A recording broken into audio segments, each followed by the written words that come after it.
नमस्कार मित्रों, मैं सोवाराम प्रजापत विजन परिवार की ओर से आपका हार्दिक स्वागत करता हूं और आज फिर से आपके बीच जनरल साइंस का एक महत्वपूर्ण टॉपिक पाचन तंत्र आपके बीच लेकर आया हूं। पाचन तंत्र पर हम विस्तृत चर्चा करेंगे। किसी भी एग्जाम, रीट, पटवार, पुलिस, रेलवे, जनरल साइंस में आप इस चैप्टर से बाहर कोई प्रश्न नहीं देख पाएंगे। किसी भी पेपर में से आप देख ले प्रश्न, इस क्लास से आपको बाहर कोई क्वेश्चन नहीं मिलेगा। हम बात करते हैं पाचन तंत्र की, तो पाचन के बारे में बात करते हैं तो भोजन के बड़े बड़े अणुओं को छोटे छोटे अणुओं में तोड़ने की प्रक्रिया क्या कहलाती है मित्रों? पाचन कहलाती है। अब भोजन क्या होता है? भोजन होता है जटिल कार्बनिक पदार्थ या अकार्बनिक पदार्थ। उन जटिल कार्बनिक और अकार्बनिक पदार्थों को छोटे छोटे टुकड़ों में तोड़ने की प्रक्रिया क्या कहलाती है मित्रों? पाचन। पाचन क्रिया की बात करते हैं तो पाचन क्रिया मित्रों मुख कुआ से लेकर, पाचन क्रिया जो संपन्न होती है मित्रों आहार नाल में होती है। कहाँ होती है मित्रों? आहार नाल में। आहार नाल क्या होती है मित्रों? देखते हैं। मुख कुआ से लेकर गुदा तक जो पाचन क्रिया संपन्न होती है वो आहार नाल कहलाती है।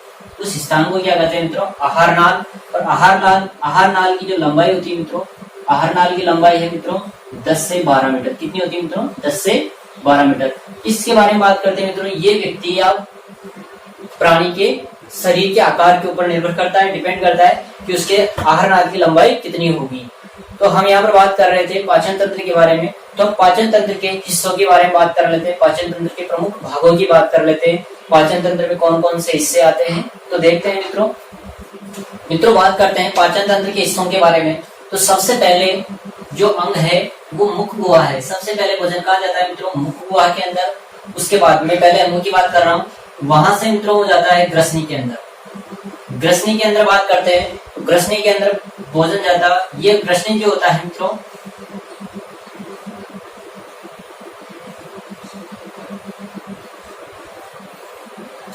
हम बात कर रहे हैं पाचन तंत्र की प्रमुख अंगों की। तो पाचन तंत्र का पहला हिस्सा है मुख गुहा। मुख गुहा के अंदर क्या होते हैं मित्रों? 3 हिस्से होते हैं इसके। 3 हिस्सों के अंदर क्या क्या होते हैं मित्रों? पहले में होते हैं दांत, फिर जीभ और तीसरा होता है यवना। क्या होता है मित्रों? यवना। ये मुख गुहा के अंदर इसके मुख्य भाग हैं। आगे बात करते हैं, आगे जाता है जो भोजन ग्रसनी के अंदर। ग्रसनी जो है मित्रों पाचन तंत्र, पाचन और श्वसन तंत्र का उभयनिष्ठ हिस्सा है। ये पाचन तंत्र और श्वसन तंत्र का उभयनिष्ठ हिस्सा, उभयनिष्ठ भाग। आगे बात करते हैं तो जब भोजन ग्रसनी में चला जाता है मित्रों तो उसको कहते हैं बोलस। क्या कहते हैं मित्रों? बोलस। यह कह सकते हैं मित्रों कि जब भोजन के अंदर क्या मिल जाती है? लार, तब भोजन का रूप जो होता है वो बोलस हो जाता है। क्या कहलाता है वो? बोलस। उसको क्या कहते हैं? बोलस। जब भोजन ग्रसिका से, ग्रसनी से क्रमाकुंचन गति द्वारा, ये भोजन मुख गुहा के द्वारा आगे जाता है क्रमाकुंचन गति द्वारा, क्रमाकुंचन गति द्वारा ये भोजन आता है ग्रसनी में। ग्रसनी से होता हुआ कहा जाता है मित्रों ग्रसिका में। ग्रसनी और ग्रसिका में कोई पाचन की प्रक्रिया नहीं होती है। आगे जब भोजन जाता है अमाशय के अंदर, अमाशय के अंदर जाने के बाद में, अमाशय के अंदर जब बोलस आ जाता है तो ये बोलस वहां जाकर बन जाता है कायिम। क्या बन जाता है मित्रों? कायिम। अमाशय में भोजन का पाचन होता है। पाचन क्रिया में यहाँ पर सर्वाधिक प्रोटीन का पाचन होता है। अमाशय के अंदर किसका पाचन होता है? सबसे ज्यादा प्रोटीन का पाचन। आगे बात करते हैं, यहाँ से भोजन जाता है छोटी आंत में। छोटी आंत में जाने से पहले कुछ ग्रंथियां होती है, उनसे जो पाचक रस होते हैं वो भोजन में मिलते हैं और फिर जाता है भोजन बड़ी आंत में। और फिर अंतिम रूप से ठोस पदार्थ जो उत्सर्जित पदार्थ होता है, अनावश्यक पदार्थ होता है, मलाशय में चला जाता है। उसके बाद में उसको त्याग दिया जाता है। यदि बात करते हैं इधर तो लाल ग्रंथि, जठर ग्रंथि, यकृत और अग्नाशय भी यहाँ पर मुख्य भूमिका निभाते हैं पाचन क्रिया में। तो हम बात करते हैं अब इसके विस्तारित रूप की। हम पाचन तंत्र को इस डायग्राम से समझने का प्रयास करेंगे मित्रों। ये जो चित्र है इसके माध्यम से हम पाचन तंत्र को पढ़ेंगे। पाचन तंत्र के जो भी हिस्से हैं आप बिल्कुल ध्यान से पढ़ें। हम देखते हैं पहला हिस्सा मुख गुहा। जब भोजन कहा जाता है मित्रों मुख गुहा के अंदर, भोजन जाता है मुख गुहा में। मुख गुहा में 3 हिस्से होते हैं। पहला दांत, मित्रों बात करते हैं दांतों की। दूसरा, इसके 3 हिस्से में लिख देता हूं, दांत, जीभ और यवना। हम देख लेते हैं दांत 4 प्रकार के होते हैं मित्रों। कितने प्रकार के होते हैं? 4 प्रकार के। और यहाँ पर बात करें तो स्थायी दांत होते हैं मित्रों 12। कितने होते हैं? स्थायी दांत 12 होते हैं और अस्थायी दांत होते हैं मित्रों 20। कितने होते हैं? 20। ये दूध के दांत होते हैं मित्रों। अस्थायी दांत कौन से होते हैं? दूध के दांत। और यदि मानव में बात करें तो कुल दांत कितने होते हैं मित्रों? 32 दांत होते हैं। कुल दांत कितने होते हैं? 32 दांत मित्रों। जबकि अभी बात करें वर्तमान में यदि प्राणी के मुख में यदि दांत देखे जाए तो 28 दांत ही होते हैं। हम बात करते हैं कुछ विशेष रूप से कि कोई बात करते हैं अक्कल दांत, चौड़ दांत, अक्कल दांत। मित्रों ये दांत होते थे पहले और अभी भी होते हैं। जब पूर्व समय की बात करते हैं, पहले प्राचीन काल की, तब मानव या प्राणी का जो मुख होता था वो बड़ा होता था। उस मुख के हिसाब के अनुसार, उसके आकार के अकॉर्डिंग वहां पर 32 दांतों का ढांचा होता था। वर्तमान में नहीं होता है, इतना बड़ा मानव शरीर का मुख नहीं होता है। इस वजह से केवल 28 दांत ही होते हैं अभी। कितने होते हैं मित्रों? 28। अक्कल दांत और जो जोड़ दांत होते हैं मित्रों, ये परिपक्वता के बाद, किशोर अवस्था में दांत निकलते हैं। किशोर अवस्था के बाद में या जब ये दांत निकलते हैं तब ये कहा जाता है कि बालक में सोचने समझने की क्षमता आ जाती है, बुद्धि व्यवस्थित हो जाती है, इसलिए उनको अक्कल दांत या जोड़ दांत कहते हैं।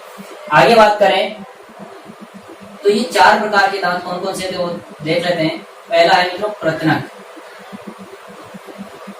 इसके बाद है रदनक। कौन सा मित्रों? रदनक। तीसरा इसका है अग्रचर्णक, अग्रचर्णक। और चौथा इसका रूप है मित्रों च्वर्णक।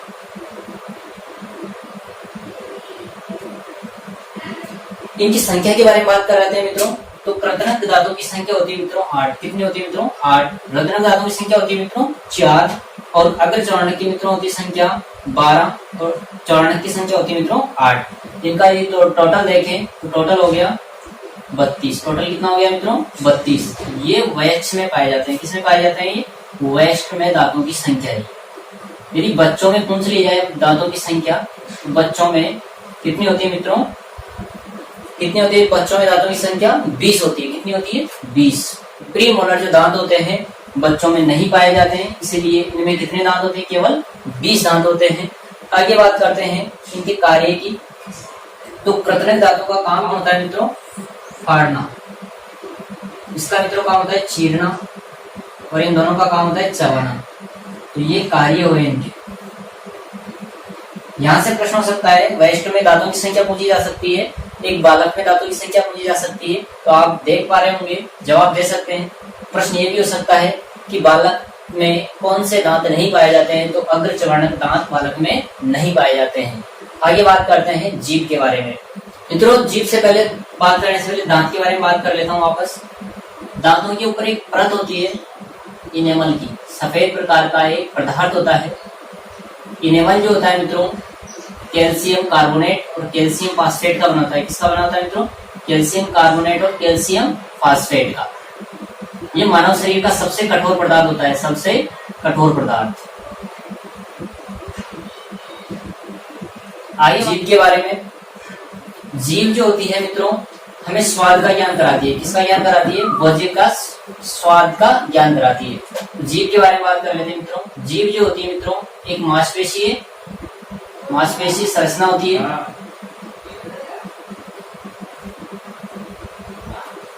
मांसपेशी संरचना होती है। मांसपेशी संरचना के बारे में बात करते हैं मित्रों, तो ये फ्रेनकुलम से जुड़ी होती है। किससे जुड़ी होती है? फ्रेनकुलम से। फ्रेनकुलम से ये जुड़ी होती है। अब इसमें स्वाद का ज्ञान किस प्रकार होता है वो भी देख लेते हैं। प्रश्न हो सकता है कि जो जीभ का जो अग्र हिस्सा मीठेपन का जो स्वाद देता है वो अग्र हिस्सा देता है मित्रों। आगे बात करते हैं जिसके कॉर्नर वाले हिस्से होते हैं, साइड वाले ये हिस्से जो होते हैं वो किस प्रकार का स्वाद का ज्ञान करवाते हैं? तो ये होता है मित्रों खट्टेपन का। जो खट्टा स्वाद होता है इसको आप किससे दर्शाते हैं? जो साइड वाले हिस्से होते हैं जीभ के कॉर्नर वाले हिस्से वो दर्शाते हैं। और पीछे वाला हिस्सा होता है, पीछे वाला हिस्सा होता है ये कड़वे स्वाद का ज्ञान करवाता है मित्रों।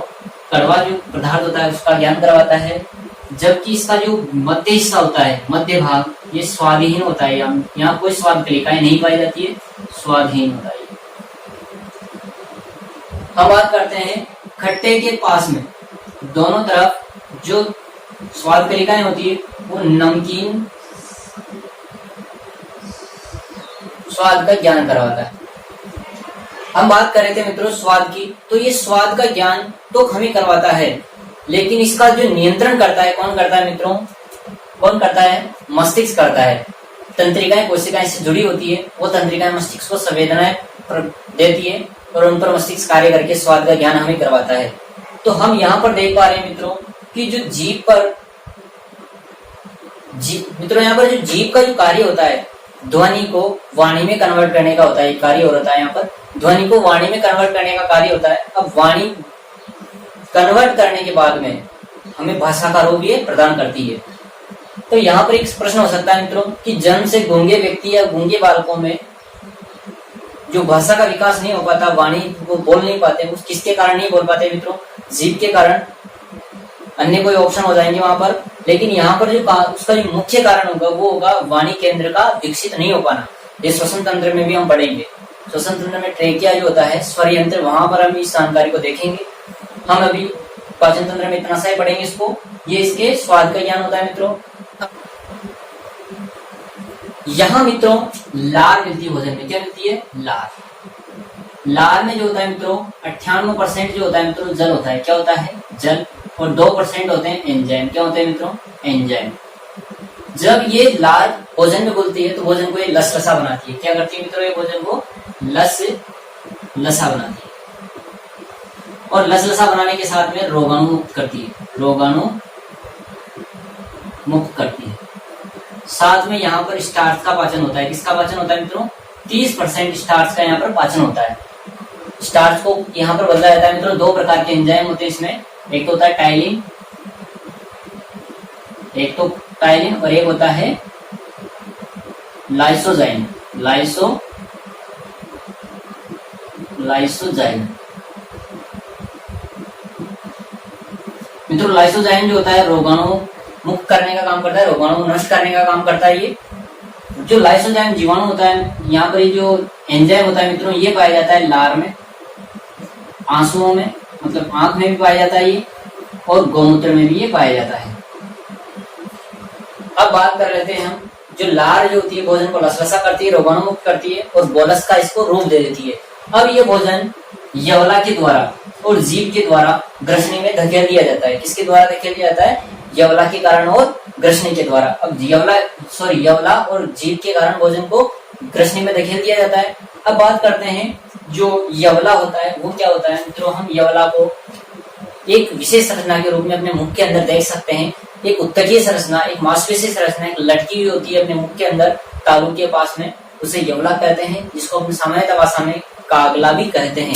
मित्रों, ग्रसनी में भोजन यवला के द्वारा धकेल दिया जाता है। जब ग्रसनी में भोजन जाता है तो यहाँ कोई पाचन क्रिया नहीं होती है, लेकिन यहाँ पर एक उत्तकीय संरचना होती है, एक ढक्कन, घाटी ढक्कन होता है, एपिग्लॉटिस। एपिग्लॉटिस का मुख्य कार्य होता है मित्रों श्वसन तंत्र और पाचन तंत्र, कहने का मतलब श्वसनिका और ग्रसिका के मध्य एक उत्तकीय संरचना।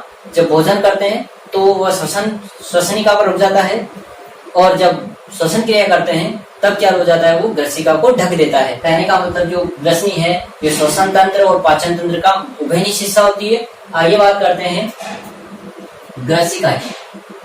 तो मित्रों, जब भोजन ग्रसिका में चला जाता है तब भी यहाँ पर कोई पाचन की क्रिया नहीं होती, लेकिन वो जो गति होती है जिसके कारण भोजन आगे बढ़ता है, क्रमाकुंचन गति। क्रमाकुंचन गति के कारण भोजन आगे बढ़ता है और पहुंच जाता है अमाशय के अंदर। किसके अंदर पहुंच जाता है भोजन? अमाशय के अंदर। अब अमाशय की बात कर लेते हैं मित्रों। अमाशय में जब भोजन पहुंच जाता है तो अमाशय में मिलते हैं जठर रस। क्या मिलते हैं मित्रों? जठर रस। क्या मिलते हैं? जठर रस। और जठर रस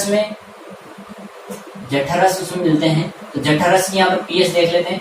जठर रस की पीएच होती है 1.2 से 1.8, इसकी पीएच है। ये अम्लीय होता है मित्रों, प्रबल अम्लीय। इसमें HCl अम्ल भी यहाँ पर भोजन में घुलता है। कहने का मतलब अमाशय के अंदर माध्यम कैसा होता है? अम्लीय। प्रबल अम्ल होने पर भी अमाशय की जो भित्ति होती है उसको नुकसान नहीं पहुंचता है। इसका भी कारण है, एक श्लेष्मा का स्राव होता है, श्लेष्मा ग्रंथियों द्वारा पीले रंग का गाढ़ा द्रव होता है, उसके कारण जो होता है HCl की जो सांद्रता होती है उसको वो कम कर देता है। आगे बात करते हैं, अमाशय के अंदर भोजन का पाचन, कई प्रकार के यहाँ पर पाचक रस होते हैं। 2 एंजाइम यहाँ पर मिलते हैं।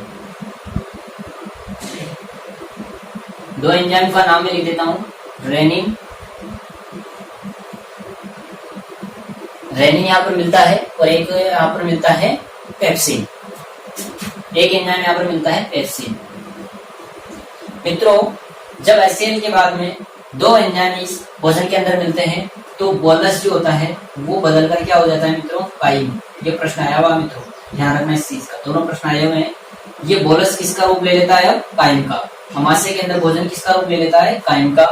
अब यहाँ पर रेनिन का जो कार्य होता है मित्रों, छोटे बच्चे में यहाँ पर जो रेनिन का कार्य होता है मित्रों, छोटे बच्चों में माता के दूध को पचाने का जो कार्य करता है वो रेनिन करता है। उनमें एक विशेष प्रकार की प्रोटीन होती है कैसीन। कैसीन एक प्रोटीन होती है जो किसमें पाई जाती है, माँ के दूध में। उसको पचाने की क्षमता एक विशेष प्रकार के एंजाइम में होती है, वो होती है रेनिन में।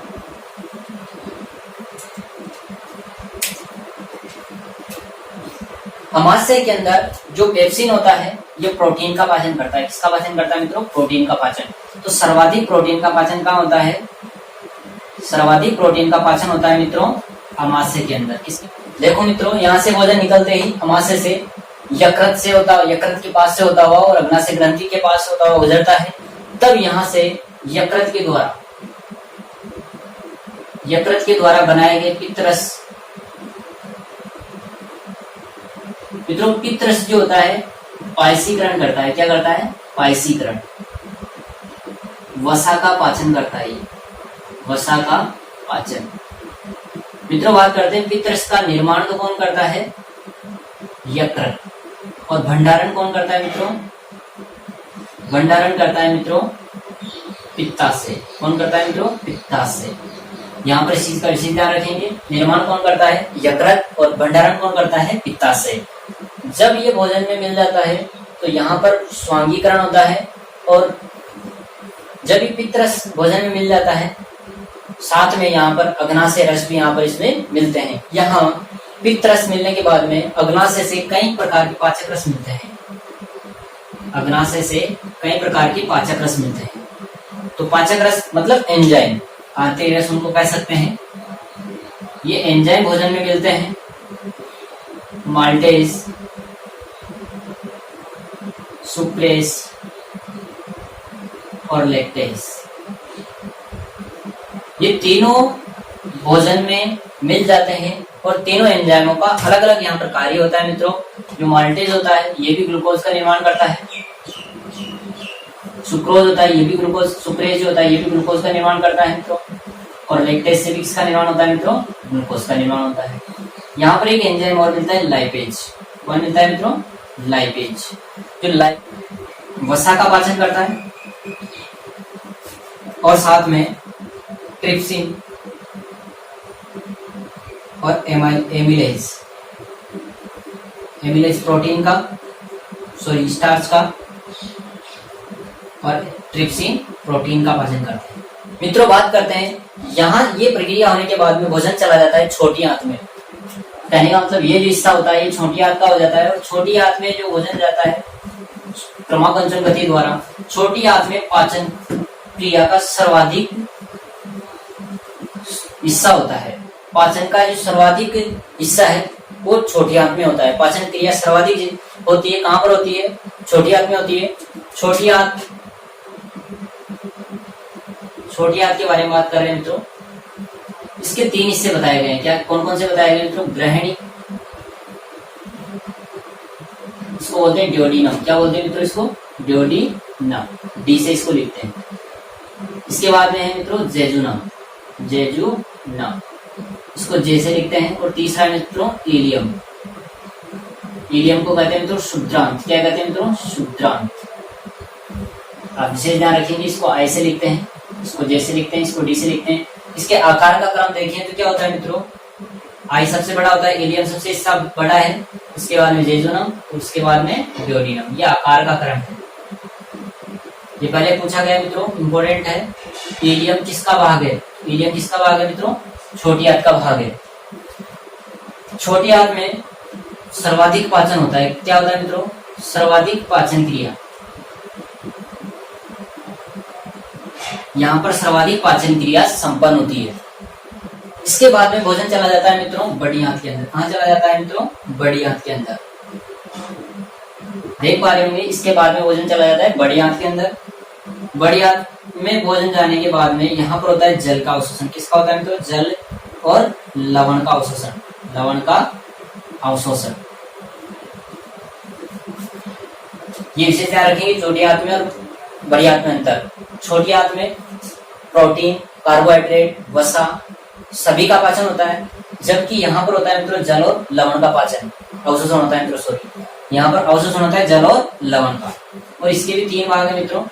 इसका जो पहला भाग है वो है सिक्कम। क्या है मित्रों? सिक्कम। दूसरा भाग है मित्रों कोलन। और तीसरा भाग इसका रेक्टम।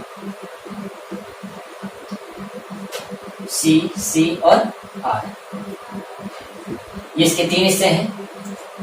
ऊंचा हिस्सा है रेक्टम, किसका हिस्सा है? तो किसका हिस्सा है? बड़ी आंत का। कोलन किसका हिस्सा है? बड़ी आंत का।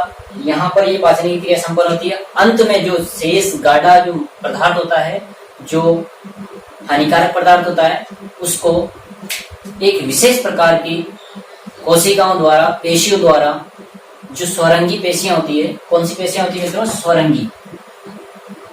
स्वरंगी पेशियां।